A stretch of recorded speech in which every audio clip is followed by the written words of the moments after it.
Hey, YouTubers, Tazman here, bringing you another episode of Foundry Virtual Tabletop, version 12 from the ground up. And in our last episode, we went deep into walls and how they work and all that. I know we didn't cover absolutely everything, but I think we covered enough. I'm pretty happy with what we did cover.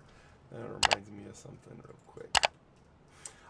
So anyway, in this episode, we're gonna focus on lights, and if there's enough time, we'll actually get into the sounds, which are gonna be some really cool things here.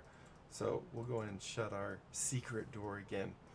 So lights in Foundry, really easy to put down, kind of similar to walls. You just put down the light and drag out how big you want said light to be, or you can actually, manually put it in. Um, so let's go here. In the last episode, we did talk about this button, which resets the fog of war back to, the default no vision's been seen, or been, no exploration of a vision area has been seen. I don't know how to say that. Hopefully it makes enough sense. But it'll reset basically all exploration, so everything would be as if no one has ever seen it. All right.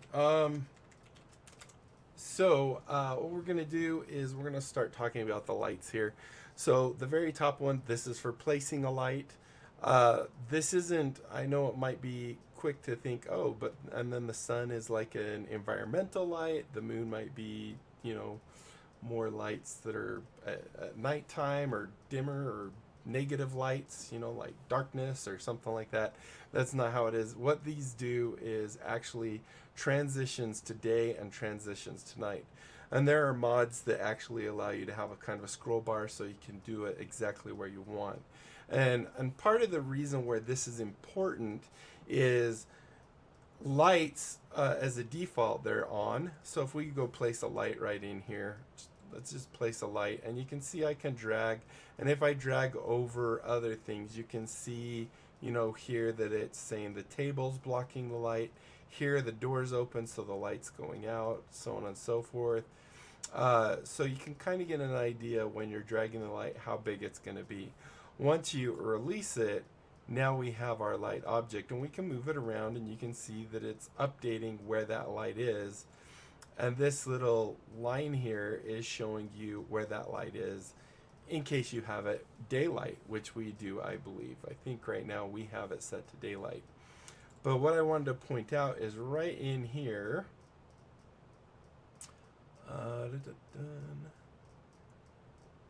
there is the darkness activation range, which is for between 0 and 1. So 0 is in the middle of the day it be active. 1 would be only at night, right? So if I want to say that, kind of towards the evening, maybe let's say 0.775. So when it's getting dark, I want this light to turn on. If I update that, and now if I transition right now, yeah, we're already on day. So if I transition to night, when that light level, and I was hoping I'd be able to pull up something, but you'll see once we hit that point, and if I had the right mod enabled in here, you'd actually be able to see that. But here you can see now we have, in the darkness, we have the light. And this is just the default light. It's whatever range it is. You'll notice it has a nice gradient from the light out. You kind of, it's not harsh, but you can actually see that about right here is the bright light, and then up to here is the dim light, and outside of that outer ring is the no light. So if we went over to our character real quick, just to show you what it looks like for a player, you can see this player actually has dark vision, so everything's gray. But where the light is, if we move them, I don't know if I can move them up here. Oh no, the wall's right here. You can see that outside of the dark vision area is actually showing bright. However, I'd like to point out, if we go back, you can see that they're kind of seeing almost that the daylight, the color is actually coming all the way to them. And that's because dark vision is able to see in dim light as if it was day. So it doesn't distinguish between the bright light and the dim light. We just get this full bright light, and that's because of the dark vision. If we were on a mob, oh, I can't do it with them, but oh, I have to go to the right mode. So if we go, I don't know if these guys have vision at all, and I don't think it's enabled right now for them to have their vision show, but that's okay. So anyway, as you can see, that's kind of how the very basic of your light works, and I just kind of wanted to show the transition.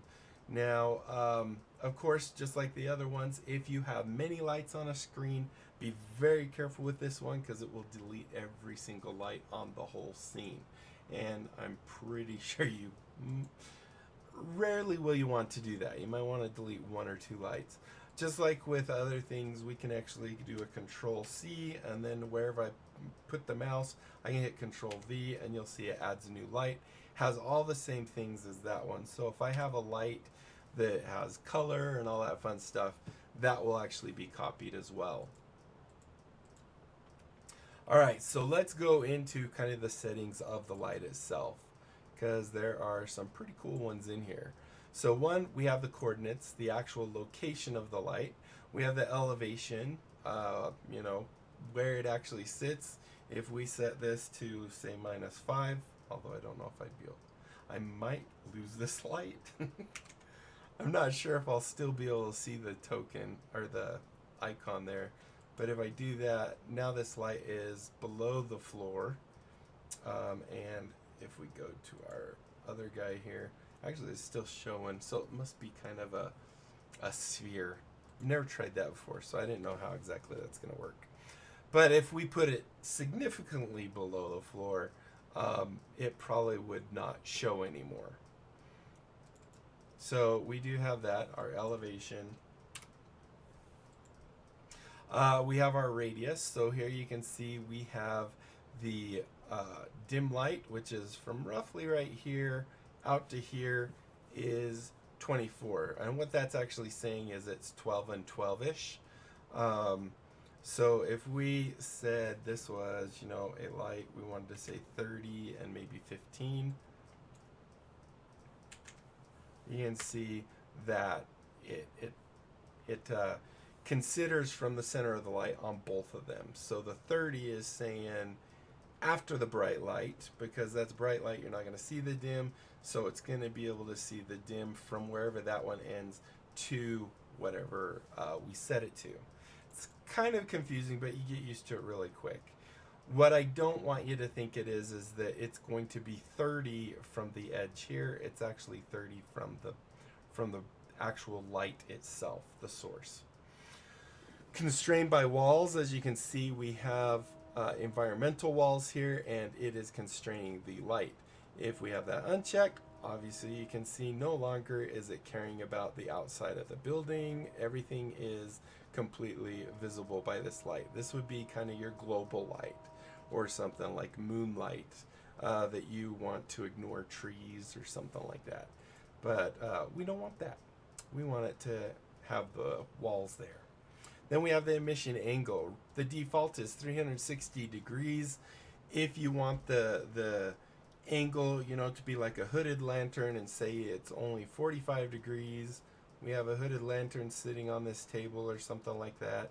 We can set it to 45 degrees, and now you can see our light is, oh, I can't do that while I'm configuring it. You can see that it's actually very limited now. If we say update and move this light over here, I just want it so you can actually see the whole light. The next one down is the rotation angle. Default 0 is straight down. If we went 180, that would be straight up. Right there, you can see now it's straight up. Once again, I'm stuck with the wall being right there, so you can't actually see it. Maybe we'll put it right in the middle. So we have that. And then lower we have our light appearance. So is it a darkness source? This would be if this is kind of a negative light. If instead of putting out brightness, it's actually putting out darkness. So if I click this, you'll see that now this guy's in pitch black. And if I got a second light, let's go ahead and say update real quick. And we're going to grab a second light and kind of throw it right here. You'll see that darkness is eating up the light from the, I guess, positive light. And if we look on the player here, you can see that, our players here, you can see that they definitely can see that there's something going on, but they can't see in that. And if I didn't have if I reset the fog of war, this would be completely black. They wouldn't be able to see anything inside of it. If they actually go inside of it, now they're completely blind. They can't see outside of it. They can see what they remembered seeing. This is the history or the explored areas that they did see, but they can't see out. So really good to actually see. I think they did a great job of figuring out how to give a negative light or the darkness effect. So that's what that does. Go ahead and leave that one out because we might still use it. Notice we also did not see this prismatic mob even as our player when it was right next to it. If we had tremor sense, then yes, we would sense it. I can show that real quick maybe. Let's go back to our character, right click twice. And go to vision, detection mode. And let's give tremor sense, I think, fill tremor. And say it is another 15. And now if I'm thinking right, now when our character goes in here and is right next to that guy, they do sense the tremor of those people. So they kind of get an idea of where they are in the scene, but they don't actually see them. They kind of get an idea of, kind of their shape because of, maybe if it's a bat with its sonar or whatever. But then when they come back, I'm on the wrong I was moving through a wall, which I think I have right here. So there you go. So as you can see, when whatever vision is the most dominant, it will actually use that one. So we have dark vision here, we have full vision here, and we have our tremor sense kicking off there. So that will be for our light color. Let's go ahead and turn that back off. You can change the darkness color. I think this is more just a visual thing for you to keep track of it. I think when they're in the darkness, it might just be a solid color. And then the color intensity, we have that. Most of these are just for the light appearance. When it's darkness, it's pretty much darkness. But if we wanted to change this to say be I guess we'll use a color that's like right here because you can't see where the thing goes. But if we kind of bring this up here, kind of a pink light, I guess, and we click off and we hit update, now you can see this light is giving off a pink light. Let's go back to lights, double click it. Let's see, where do we get to? And then darkness activation we just went over. This is between the 0 and the 1.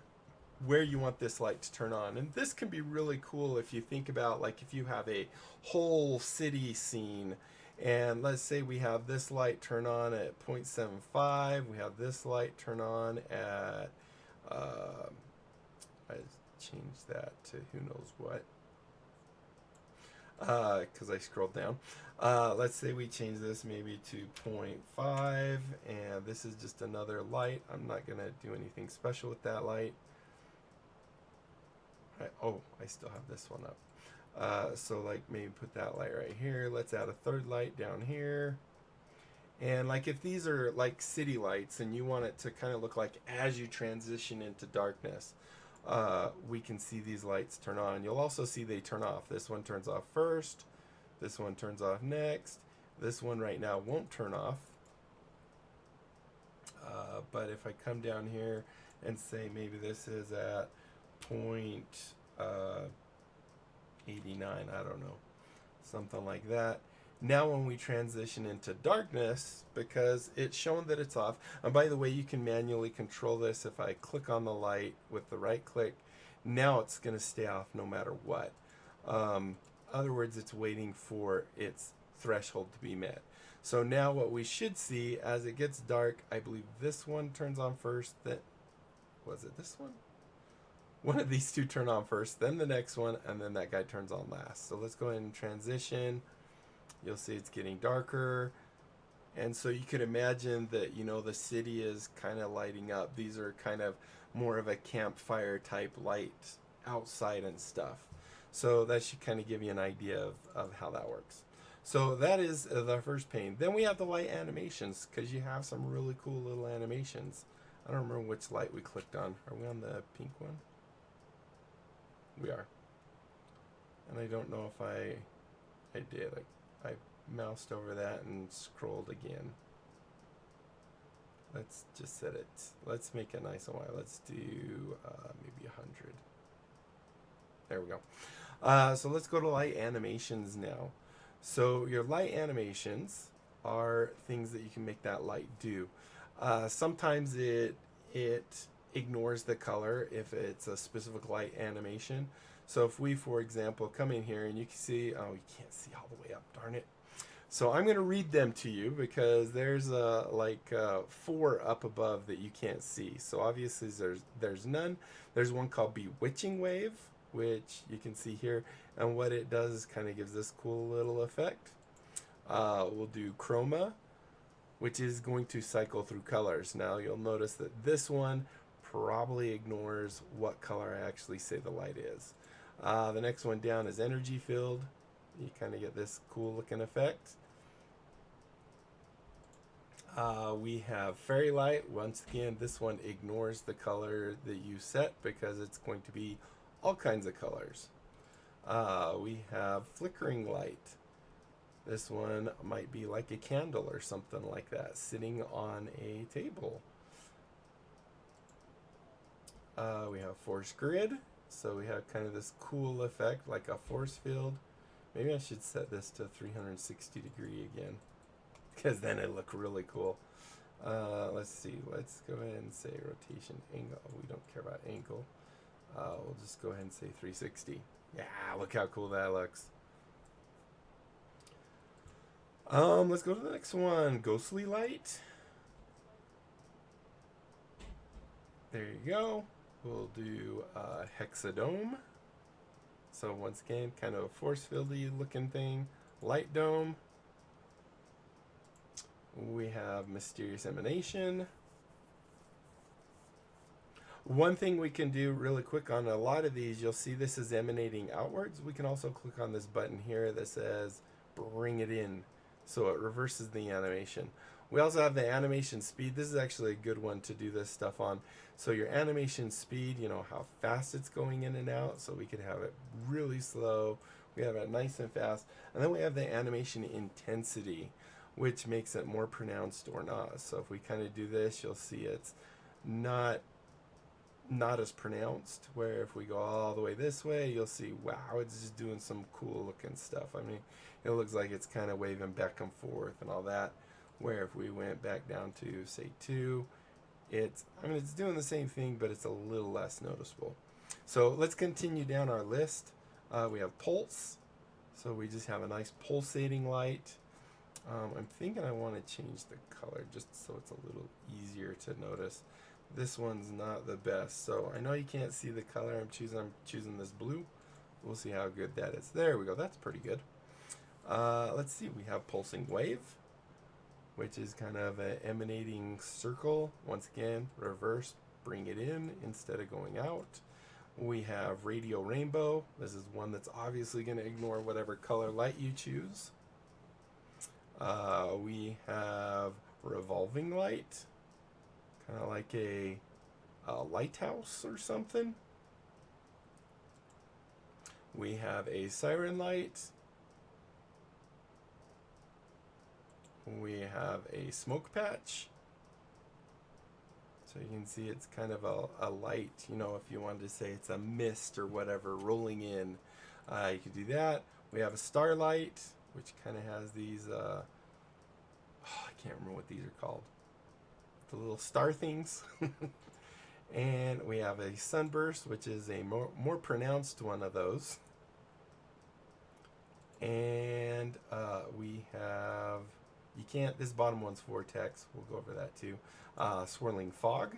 So this one, kind of hard to see because the color and stuff, it's kind of lighter. We have swirling rainbow. Once again, this is one you're not going to be able to really set the color to. We have torch, and this one is probably one of your more common ones. It's a kind of torch, and you'll see right now it's rather fast, but it is random. That's one of the cool things. You know, you'll see it pulse big 2 times and then kind of go small and then big. And so this is definitely one of the cooler ones to have. You know, you can put on your tokens. When we were talking about tokens and lighting, if we click on our token here, go under light, these are kind of the exact same things we had there. We can have all these different things on our token as well. And I think I went over all those. Let's go back to light, go here, and the final one is vortex. And it reset everything else because what is it, right down up here actually. So we just need to hit update light. There we go. So there's your vortex, which kind of looks like a swirling black hole or something like that. And then the final one is your advanced options. This is where you can say it does or does not provide vision. So if we click provides vision, it will be enabled. Even if they're outside, far away from it, looking towards it, it will actually give the area illumination instead of them having to kind of be in it to see or really close to it to actually see what it's lighting up. We have our coloration technique. I usually don't mess with a lot of these things. These are just how the brightness, luminosity, saturation, contrast, and shadow, the darker colors and how they actually interact. So definitely some things you can play with. So what I want to do really quick is maybe throw in a couple lights in here just to kind of give you an idea of what you can do. We're already at 22 minutes. Dang it. We're definitely not getting further than lights. So let's say over here we have our fireplace. Let's go ahead and maybe throw a light here. It's not going to be huge because it's just a nice glow from the fireplace. I don't know how well I'm going to be able to on the fly figure out what color fire is. But let's kind of make it, what is it, kind of orangish red. Maybe kind of orange over here. I don't know if this is going to look good at all. Not terrible, I guess. I mean, maybe a little darker. Kind of want it to have more of red. I want it to stand out from the other types of lights that we're going to be put. So there we go. We have a nice little fire going. However, you'll notice it's really kind of stagnant. It's not moving, which is where we can go add that light animation. Torch is a great one for a fire. And there you go. Hit update. And now we kind of have this nice ambient light. Maybe we also have the light in here. The stove is cooking. What we can do is do Control C. Bring it over here. Hit Control V. And now we have a nice fire brewing in our little oven. And we could actually use our other walls, our environment walls, just so that you can still see on top of this cooking range, but not actually move over it and stuff. So we're gonna kind of go back to a wall real quick, just because I think this will look nice. Let's go ahead, hold Control real quick. And I'm not quite sure why it did that, but that's okay. We'll just move that. And then grab this guy right there. And hold Control and do it to there. All right, and then we can right click. So now, whoops, I'm on the wrong layer. Let's go back to our lights. Now if we kind of move it up here, we can actually set these walls so that they block the light a little bit more, to kind of simulate that the light is actually coming from the doors here and not from the thing. So we can come in here and turn on this and say light restriction to normal. And now you'll see it's not showing on top of the range. And we have, I'm not sure why we have this little tiny fire in the middle of the, that's kind of ugly. Let's recopy and repaste. There we go. So now we kind of have an effect like we have a little fire going in there.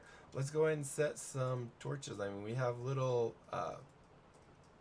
looks like hanging wall torch things. What do they call those? So we could put one here. I'm not going to mess too much with the colors on these just because I want to hurry and kind of get it. Once again, probably want to go ahead, double click it and set a lighting animation to torch. Or we could do that fire one. Maybe, I mean, it's white. I don't like it to be white. Let's kind of make it more yellowy.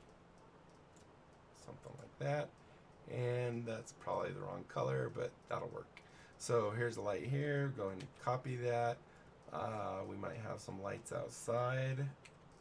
Maybe on either side of the door. We might have, looks like another one right there. Obviously there's some candles on the table. What we can do is take this one, just make it smaller, maybe put a light right here on the corner of this wall. I'm gonna hold down shift so I can really control where it goes. And then let's hit Control V here. We'll double click this one. We'll change it to maybe dim will go to 5, and maybe this will go to 2.5-ish. I don't know if that's a very good number, but it'll give us a nice little tiny candle on top of the table. Go ahead, hit that there. Do Control C, maybe throw one on this table, and do Control V, perfect. And then this table, like that. And then maybe let's grab a couple more of these. See, we'll put them outside in front of these doors. And kind of line them up a little better. And so there you go. Now you can see we have more light, and we could tweak it so that it's more of a gradual lighting, so it's not so harsh kind of as these are. But this kind of just gives us an idea of lighting. Once again, I know this video was a little bit longer, but we had a lot to cover. I think we did pretty good. So hopefully you guys enjoyed. If you did, be sure to leave a thumbs up down below. Aside from that, comment, like, subscribe, click that little notification bell, join my Discord channel, tell other people about my channel, check it out. If they like what they see, they can sub. We grow the channel, everybody wins. And that is it, my friends. Until next time, I'll be seeing you later. Bye.